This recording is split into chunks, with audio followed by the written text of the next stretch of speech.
Before we get into the video, could everyone please subscribe to my Endless Diary Tales channel? Thank you so much. After dating for 5 years, my fiancé told me he wasn't sure about marrying me. Then he joked in front of his friends, "If you were prettier, I'd marry you." This morning, his mom called me in tears.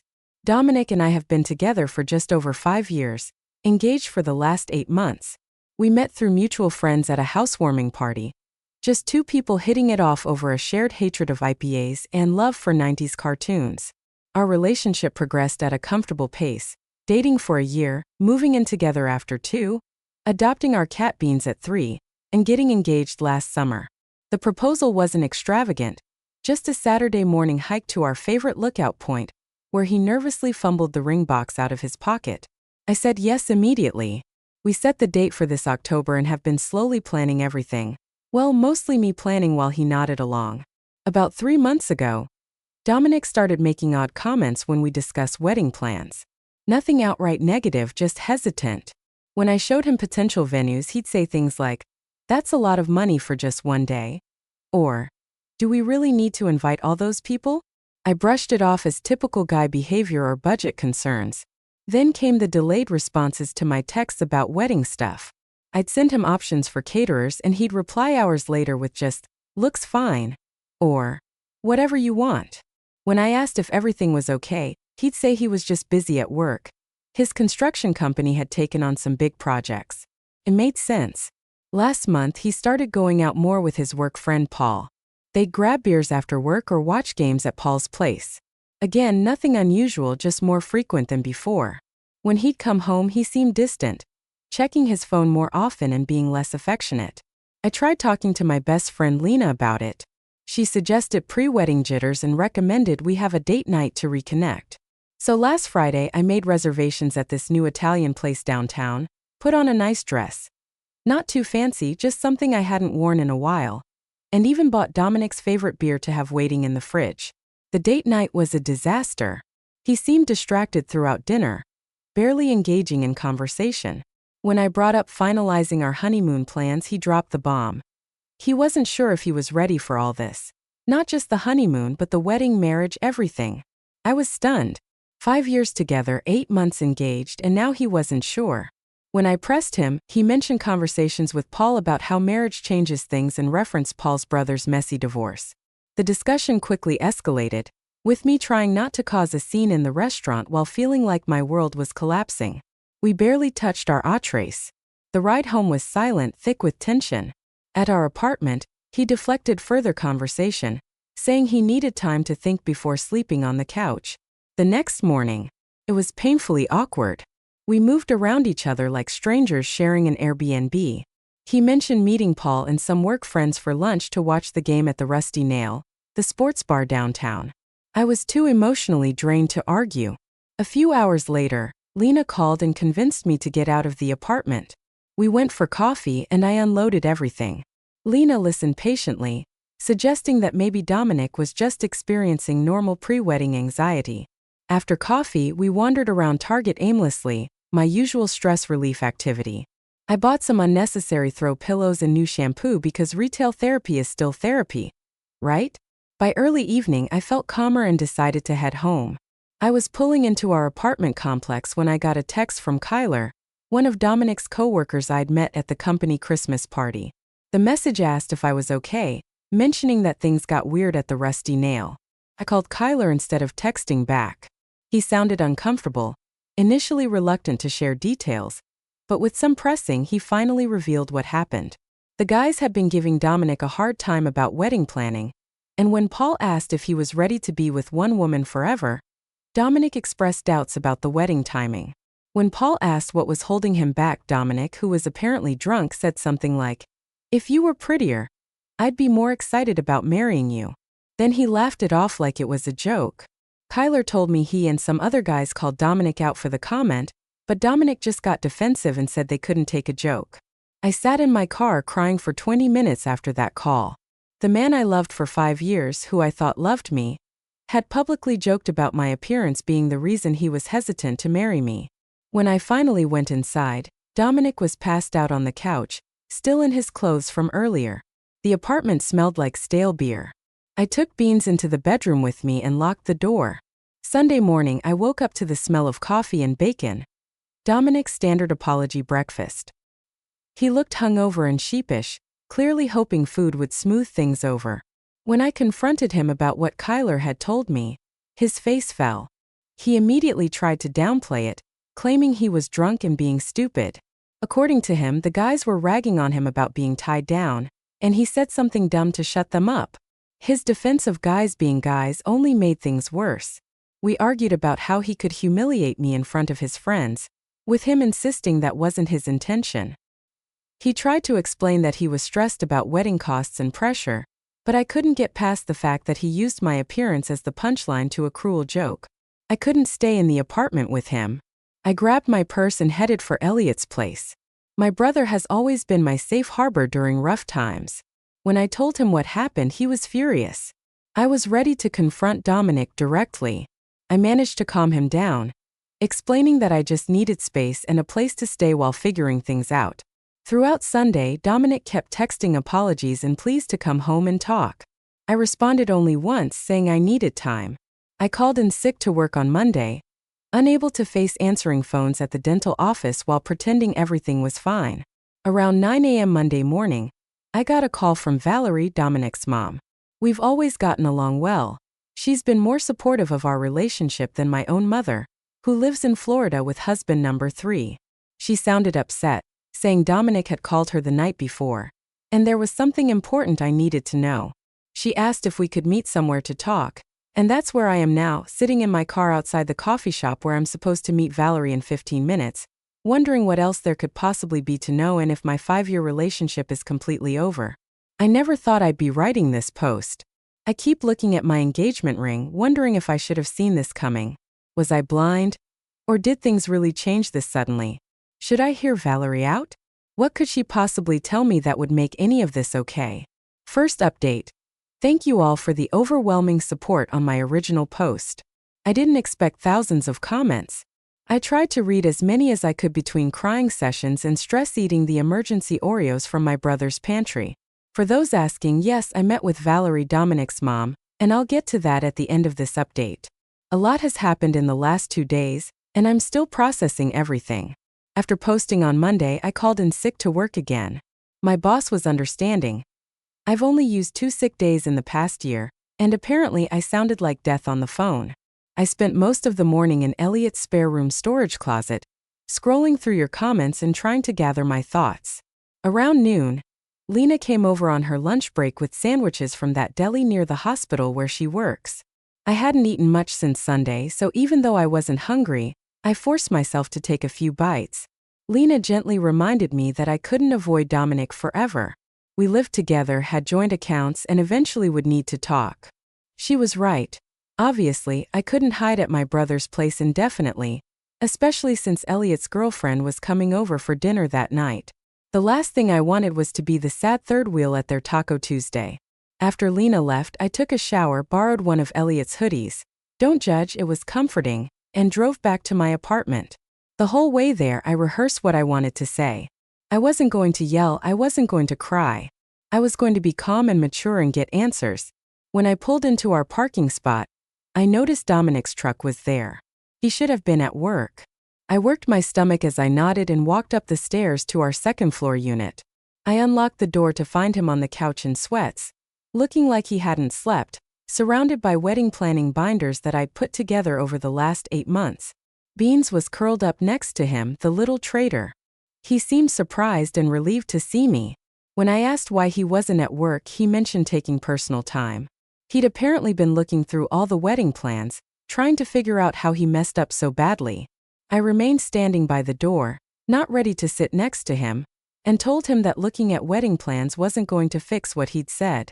What followed was a long, difficult conversation. He apologized again for the bar comment, calling it inexcusable and claiming he didn't even believe it. When I asked why he would say something he didn't believe, he explained he was trying to look cool in front of his friends, a response that only made me angrier. I brought up his comments at dinner before the bar incident, reminding him that he'd expressed doubts about our wedding even when sober. He admitted to feeling stressed about multiple things. A work project falling behind schedule, Paul's constant marriage horror stories, and anxiety about our wedding budget. But instead of talking to me about these concerns, he bottled everything up until it exploded in the worst possible way. As our conversation progressed, he revealed something new: fears about turning into his father. Dominic rarely talked about his dad, who left when he was 12 after having an affair with a coworker and moving to Arizona to start a new family. Although Dominic had always insisted it didn't affect him much, he now confessed that he worried about having some genetic predisposition to cheat or abandon his family. I pointed out that he wasn't his father, and that genetics don't determine relationship choices. His response was telling. He wondered if he could really promise forever when forever seemed so impossible based on what he'd witnessed growing up. When I asked if he'd discussed these fears with anyone else, he hesitated before admitting he'd been talking to Kyler sometimes. Apparently, they'd gotten closer since Kyler joined the company, and Kyler had gone through some relationship stuff too. I connected this to why Kyler had called me about the bar incident. He already knew about Dominic's doubts. The conversation took another difficult turn when I asked exactly what Dominic had been feeling. His answer was painfully honest. Scared, overwhelmed, and uncertain about marriage despite loving me. He explained that he kept thinking about how his parents seemed happy until suddenly they weren't, and he feared creating the same situation with us. I asked why he hadn't shared these feelings sooner. He claimed he was afraid I'd think he didn't love me enough. The irony wasn't lost on me. By hiding his fears, he'd created exactly the situation he was trying to avoid. To avoid when I questioned whether his joke about my appearance came from a real place of unattractiveness, he'd always found me attractive.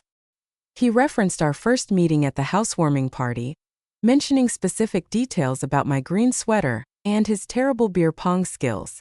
According to him, the comment came from insecurity and a misguided attempt to seem in control in front of his friends, rather than appearing trapped. As we continued talking, I asked a crucial question. Were his doubts about marriage in general or about marrying me specifically? His hesitation before answering told me everything. He finally admitted that while his fears were primarily about marriage and commitment, part of him wondered if we were right for each other long term. This hurt more than the appearance comment. 5 years together, and he was still wondering if we were right for each other. When I pressed for specifics, he mentioned how we both changed since our early 20s. My increased need for planning versus my former spontaneity, his abandoned dreams of starting his own business. Although I pointed out that growth and change are normal in relationships, he questioned whether we'd grown together or apart. By this point, I felt emotionally drained. I told him I needed time away to process everything. His public humiliation, his hidden doubts, and now his uncertainty about our compatibility. He pleaded for us to work through it together, offering to try therapy or couples counseling, but I remained firm about needing space. As I was about to pack more clothes, he mentioned my phone had been buzzing. I checked and saw 3 missed calls from Valerie. With everything happening, I'd completely forgotten our planned coffee meeting. When I mentioned this to Dominic, his expression changed to confusion, then concern. He asked what his mom wanted to talk about, and I explained she'd called crying the previous morning, saying she needed to discuss something important after his Sunday night call to her. His reaction was telling. The color drained from his face, and he wouldn't meet my eyes. When I asked what he told her, he vaguely mentioned their fight and his doubts, but his evasiveness made me suspicious. When pressed further, he said it wasn't his place to explain and suggested I should hear whatever it was from his mom directly. I stepped away to call Valerie back. She answered immediately, concerned when I hadn't shown up for our meeting. I explained I was at the apartment talking with Dominic. She mentioned having something important to tell me and suggested meeting right away. Her voice sounded strange when I mentioned being with Dominic, further increasing my suspicion that there was something significant I didn't know. After arranging to meet Valerie in 30 minutes, I confronted Dominic again, asking what his mother knew that I didn't. He finally looked up, his expression a mix of guilt and resignation. He said there was something he should have told me himself and suggested I talk to his mom, offering to be gone when I returned if that's what I wanted. I quickly packed enough clothes for a week, along with toiletries and my laptop. At the door, Dominic said he loved me, but I responded that sometimes love isn't enough. On my way to meet Valerie, Karina, Dominic's sister, called. She was clearly concerned, asking what was happening between Dominic and me. She mentioned hearing from Paul about the bar incident and noted that Dominic wasn't answering her texts while our mom seemed upset. When I explained I was heading to meet Valerie, Karina seemed surprised and asked if the meeting was about Maria. The name hit me like a truck. What about Maria? I asked. Karina's shocked reaction and quick backpedaling told me she'd accidentally revealed something important. She apologized and urged me to hear Valerie out, refusing to explain further despite my pressing. As I pulled into the coffee shop parking lot, I spotted Valerie already waiting at a table by the window. Her eyes were red-rimmed and puffy. Whatever she was about to tell me, I had a feeling it was going to change everything. My phone buzzed with a text as I walked toward her table. It was from Dominic. Whatever my mom tells you, please remember that I do love you. I just got scared and made terrible mistakes. I'll understand if you can't forgive me. I put my phone away, took a deep breath, and sat down across from Valerie. Second update. Thank you all for the support on my previous posts. Reading your comments has been both comforting and overwhelming. I haven't been able to respond to many, but please know I've read them and appreciate the advice. I'm writing this from a new location, Lena's apartment. After meeting with Valerie yesterday, I couldn't face going back to Elliot's or our apartment. Lena has a pull-out couch that's slightly more comfortable than Elliot's storage room futon. Plus, her cat, Pepper, doesn't judge me for crying into my cereal at 2 a.m. So, the meeting with Valerie, where do I even start? The coffee shop was busy for a Tuesday afternoon. Some local community college had just let out, and students with laptops occupied most tables. Valerie had managed to snag a corner booth, the kind with high backs that create at least the illusion of privacy. She looked different than the last time I'd seen her at our monthly family dinner 3 weeks ago. Her usually perfect bob was slightly disheveled, and she wasn't wearing any makeup. In the 5 years I've known her, I've never seen Valerie without at least mascara and lipstick. She's not vain. It's just her routine, like how some people can't start their day without coffee. When I arrived, she stood to hug me. She smelled like those lavender dryer sheets she always uses. I ordered a black coffee, even though what I really wanted was one of those caramel things with extra whipped cream. Somehow, it felt wrong to order something frivolous for this conversation. Cord small talk. Valerie got to the point. Dominic had called her Sunday night in a complete emotional meltdown. While she acknowledged his fears about commitment and turning into his father were real, there was something much more immediate causing his behavior: Maria. I nearly choked on my coffee.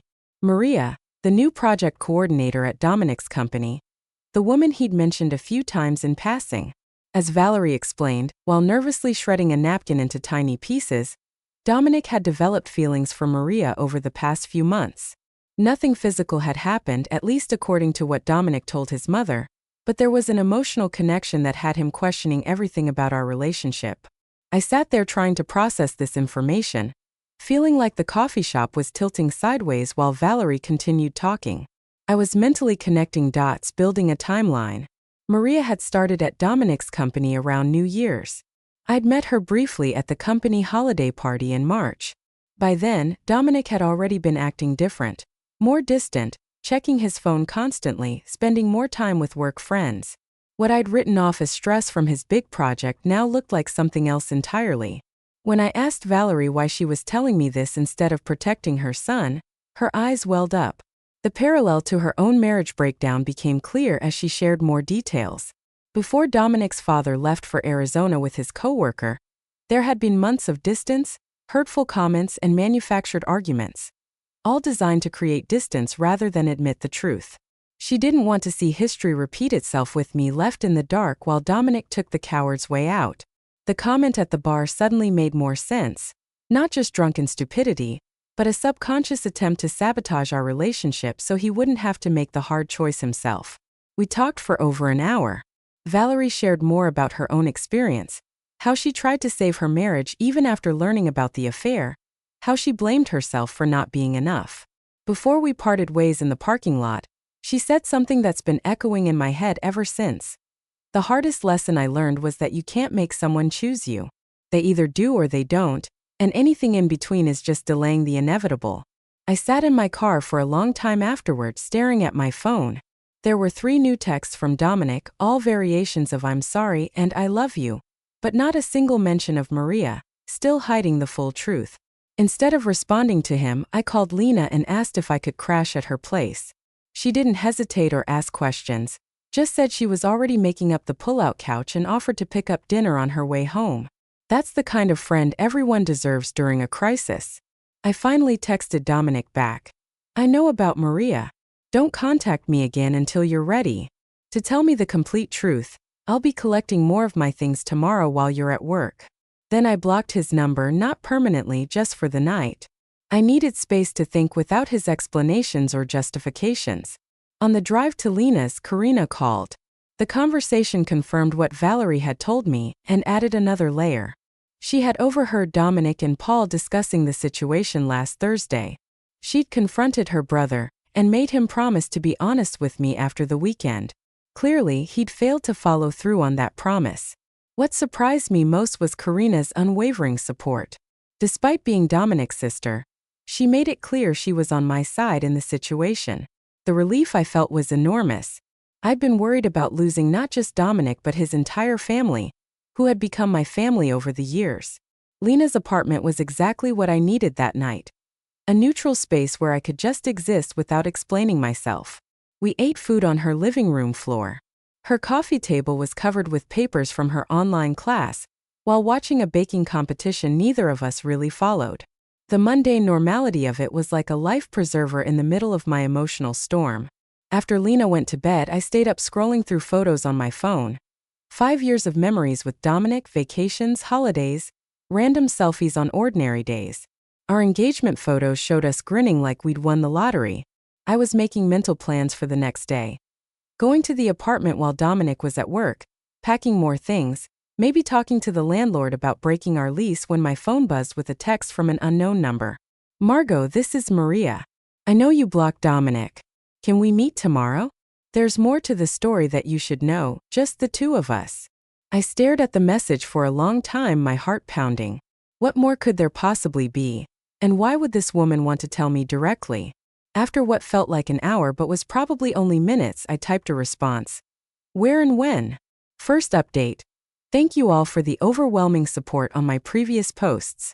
I've been reading your comments during sleepless nights, and they've helped more than you know. For those asking how I'm doing, I'm surviving. Some moments are easier than others. The meeting with Maria happened, and it went nothing like I expected. We met at this little breakfast place near the park, neutral territory, I guess. When I arrived, she was already there, nervously scrolling through her phone. She looked different than I remembered from the company party. Less polished, more human somehow. Her hair was pulled back in a messy bun, and she wore minimal makeup. What surprised me immediately was how uncomfortable she seemed. If she'd been having some secret emotional affair with my fiancé, shouldn't she have been more confident? Instead, she kept fidgeting with her coffee cup, avoiding eye contact. The conversation two major bombshells. First, Maria had no idea Dominic had developed feelings for her until Paul mentioned it casually last week. According to her, she and Dominic had worked closely on a project, occasionally texting about work after hours, but nothing that crossed any lines from her perspective. She'd never flirted with him or encouraged anything beyond friendship. She showed me their text history. Mostly work stuff, occasional memes, nothing romantic or inappropriate. She even had a boyfriend of 3 years who sometimes joined their group for happy hours. The second revelation was about Paul. Apparently, he'd been deliberately stirring things up. Maria had overheard him at work encouraging Dominic to explore his options before settling down, specifically mentioning her as someone who gets Dominic better than I do. She explained that Paul had been telling everyone at work that Dominic was having cold feet about the wedding, making jokes about him being trapped and missing out on his freedom. By the end of our meeting, I felt strangely calm. Maria wasn't the villain I'd imagined. She was just a bystander caught in manipulation and Dominic's weakness. Before we parted ways, she said something that stuck with me. You seem like someone who knows their worth. Don't let anyone make you question it. I left that meeting with a new perspective and a plan. This wasn't just about Dominic and me anymore. It was about Paul's toxic influence, Dominic's family history, and where I fit into all of it. I texted Karina afterward, asking if she'd help arrange a family meeting at her apartment. Neutral territory since I wasn't ready to be alone with Dominic yet. She agreed immediately. That brings me to yesterday's dinner. Karina had set everything up in her small but cozy apartment. She'd ordered food from that Italian place near her building. Nothing fancy, just pasta and salad. Valerie arrived first, then Paul. Karina had insisted he attend, and finally Dominic, who looked like he hadn't slept in days. The first 20 minutes were excruciating. We all sat around Karina's dining table, pushing pasta around our plates, making strange small talk about the weather and Karina's new coffee table. The elephant in the room was practically stealing food off our plates, but no one wanted to be the first to acknowledge it. Finally, Valerie broke the silence by stating bluntly that we weren't there for a social gathering, but to address what had been happening and find a way forward. That opened the floodgates. I shared what I'd learned from Maria, watching Paul's face carefully as I spoke. The way his expression shifted from confusion to defensiveness told me everything. He tried to interrupt, claiming he was just looking out for his friend, but Karina shut him down immediately. Dominic mostly sat in silence, staring at his barely touched pasta. When directly addressed, he admitted that Maria had just been friendly, but he built it into something else because he was scared of turning into his dad. Valerie visibly flinched at that comment. When I brought up the joke at the bar, Dominic looked genuinely ashamed. He admitted it had nothing to do with Maria. It was just him being a coward. Paul was giving him a hard time about being whipped, and instead of standing up for our relationship, he'd said something horrible to seem cool. According to Dominic, it was never about my looks. Paul tried to dismiss it all as just guy talk, but Karina reminded everyone that Dominic and I were supposed to get married in 3 months. That simple statement, the reminder of our rapidly approaching wedding date, hit me like a physical blow. The save the dates had gone out. Deposits had been paid. My dress was hanging in Lena's closet waiting for final alterations. That's when I quietly said I didn't think the wedding was happening anymore. The room went silent. Dominic started to protest, but I cut him off. I explained how I'd spent the last week trying to understand how we got here. What I'd realized was that this wasn't just about Maria or that joke, or even Paul's toxic influence. This was about Dominic not being honest with me or himself. I told them how I'd ignored the signs for months. His disinterest in wedding planning, his increased time with Paul, his emotional distance. I'd made excuses because it was easier than confronting the truth. But I deserved someone who was certain about me. Someone who didn't need a family intervention to figure out their feelings. Paul made a snarky comment about me being dramatic, which earned him simultaneous shut-up responses from both Valerie and Karina. Dominic insisted he was certain about loving me, just scared of messing everything up. I pointed out that he already had. The conversation continued for hours. There were tears, heated words, especially between Karina and Paul, and difficult truths. We rehashed old wounds and uncovered new ones. Around midnight, when everyone was emotionally exhausted, we reached the inevitable conclusion. The wedding was off. Our 5-year relationship had run its course. It wasn't a screaming match or a dramatic exit. It was a mutual recognition that something fundamental had broken between us: trust. Maybe it could be rebuilt eventually, but not in time for an October wedding. Not with Maria still working at Dominic's company. Not with the echo of that joke still hanging between us. Karina drove me back to Lena's place afterward, assuring me this didn't change my relationship with her or Valerie. According to her, I was still family to them regardless of what happened with Dominic. When I got back to Lena's apartment, I sat on the pull-out couch in the dark, letting the reality wash over me. 5 years gone. Wedding canceled, future unknown. I didn't cry right away. Instead, I made a list in the Notes app on my phone. Call venue to cancel, deposit probably gone, return ring, contact guests, move out of apartment, change relationship status on social media. It was past 2 a.m. when Lena shuffled out from her bedroom. She'd heard me come in and wanted to check if I was okay. When I told her the wedding was off, she simply sat beside me on the pullout and put her arm around my shoulders. We sat like that until sunrise, not saying much, just existing in the strangeness of my new reality. This morning, I woke up to a text from Dominic asking if we could meet to discuss practical matters. The apartment lease, separating our finances, and what to do with the furniture we bought together. So adult, so final. I also had a message from Elliot asking when he should come over to help pack my things. My brother, always practical, and one from my mom, who'd somehow heard through the grapevine, probably from one of my cousins who follows Karina on Instagram, and wanted to know if she should cancel her flight for the wedding. The ring feels heavy on my finger now. I've been twisting it absently, a nervous habit I didn't realize I had.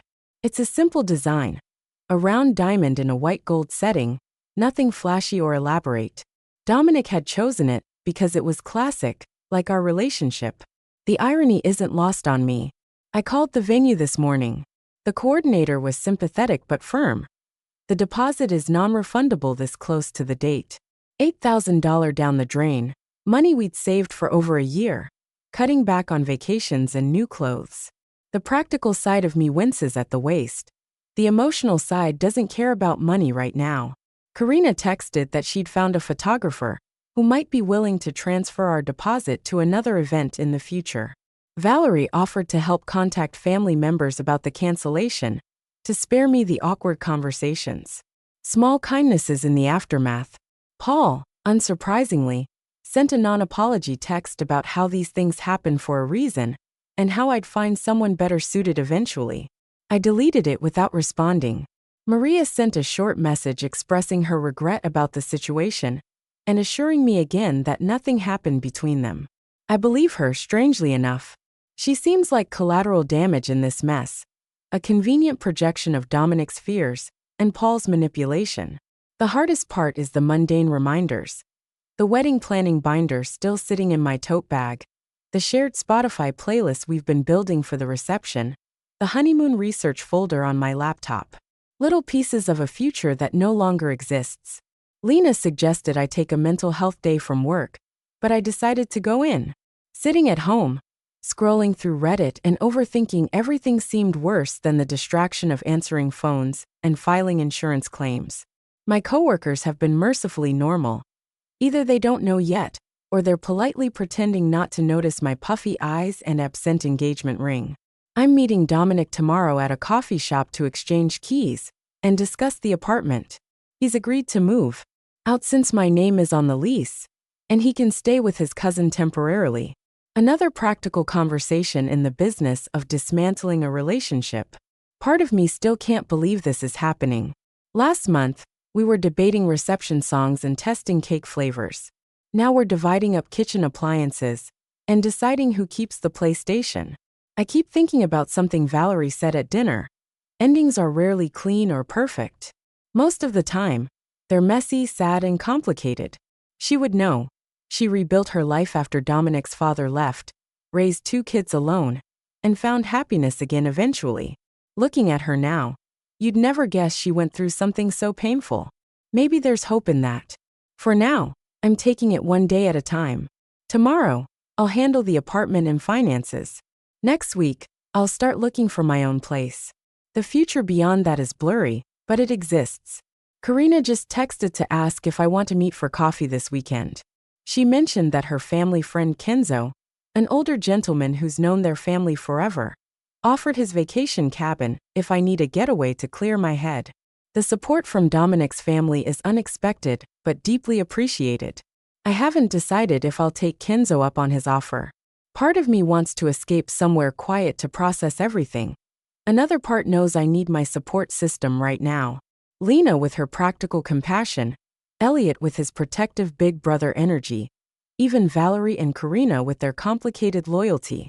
What I do know is that I won't be checking my wedding countdown app anymore. I won't be pinning reception decor ideas or practicing a new signature with Dominic's last name. That future is gone. And while I don't know what comes next, I'm starting to believe there will be something. Last update. It feels strange to be writing this final update from my new apartment. It's been 3 months since the family dinner that ended my engagement. 3 months of piecing my life back together in ways I never expected.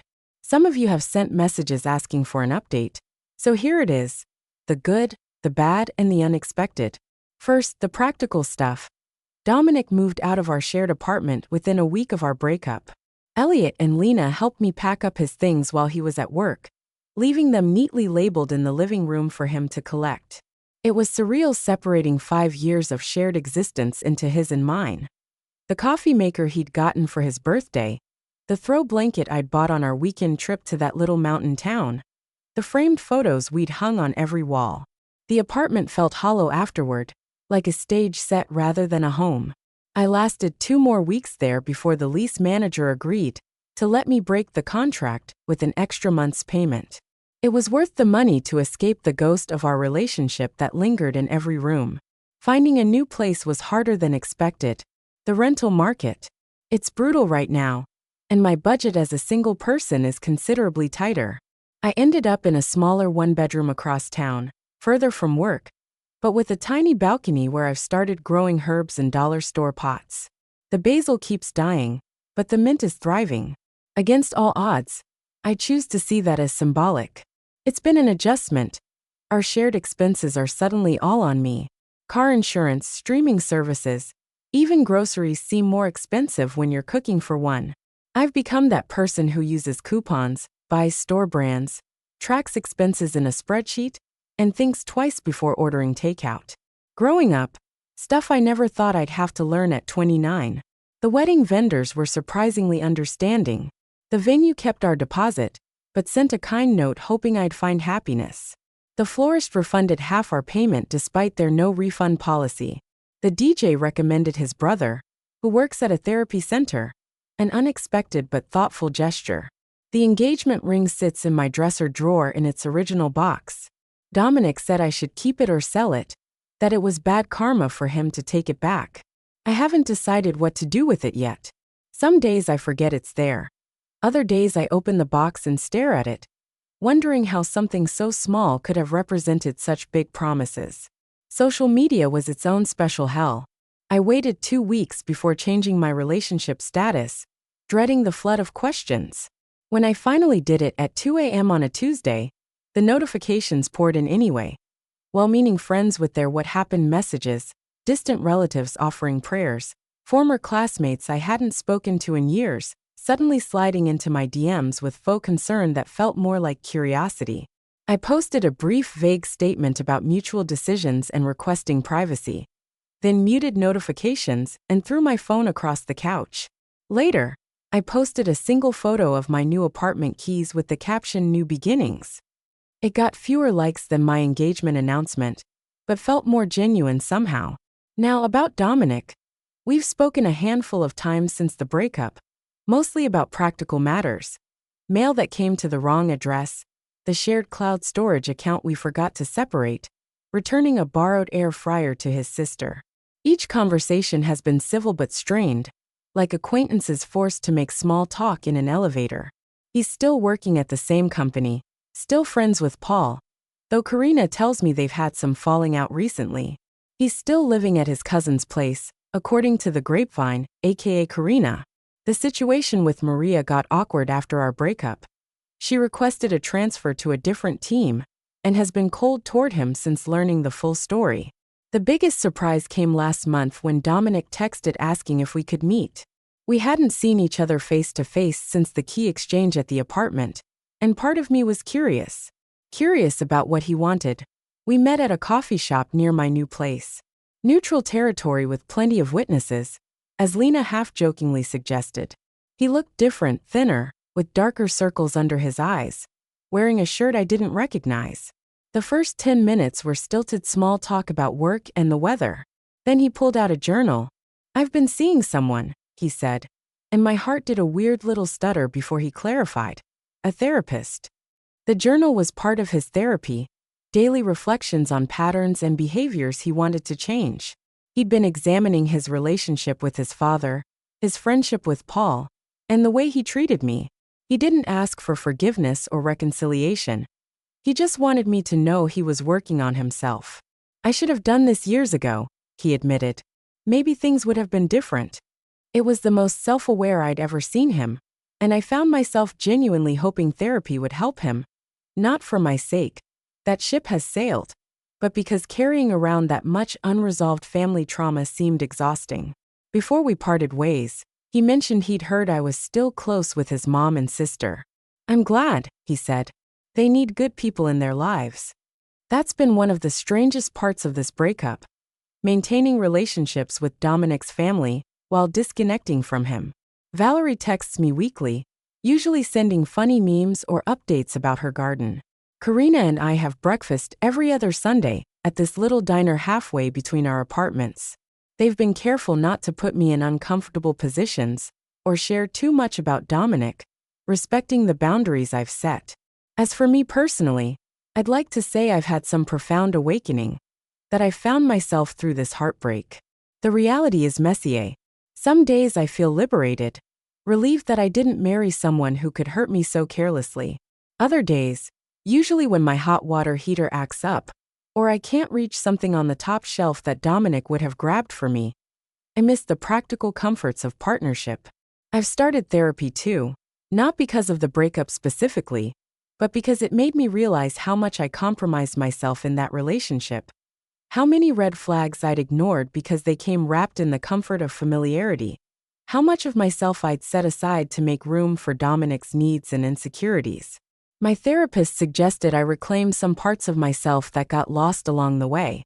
I've resumed hiking on Saturday mornings, something I'd stopped doing because Dominic always complained about early wake-ups on weekends.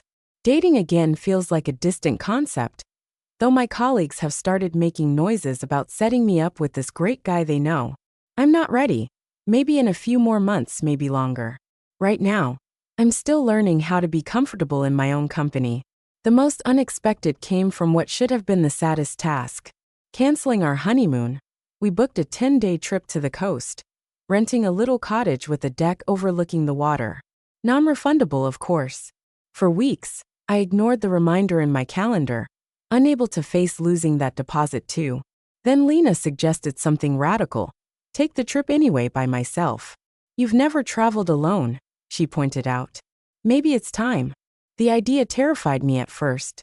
10 days alone in a romantic cottage meant for two sounded like the setup for a sad indie film. But the more I thought about it, the more appealing it became. I could wake up when I wanted, explore without compromising, read an entire book in one sitting if I felt like it. So that's where I'm headed next week, to a honeymoon cottage solo. I've packed 3 paperbacks, downloaded some podcasts, and splurged on a new swimsuit that I chose entirely for comfort rather than how it looked to someone else. My mom thinks I'm crazy. Elliot offered to come with me for part of the time. I declined. Karina suggested I download a dating app just to see who's out there. Maybe, but probably not. I don't know what I'll find on this honeymoon. Maybe clarity, maybe more questions, definitely some sunburn knowing my luck with sunscreen. The other day, I was grocery shopping when our song came on over the store speakers. 3 months ago, it would have sent me hiding in the frozen food section, fighting back tears. This time, I just felt a slight twinge, like pressing on a bruise that's mostly healed. Progress, not perfection. I'm not going to pretend I've got everything figured out. My new apartment's shower has mysterious temperature fluctuations. I killed another basil plant yesterday. I still occasionally grab my phone to text Dominic about something funny, before remembering we don't do that anymore.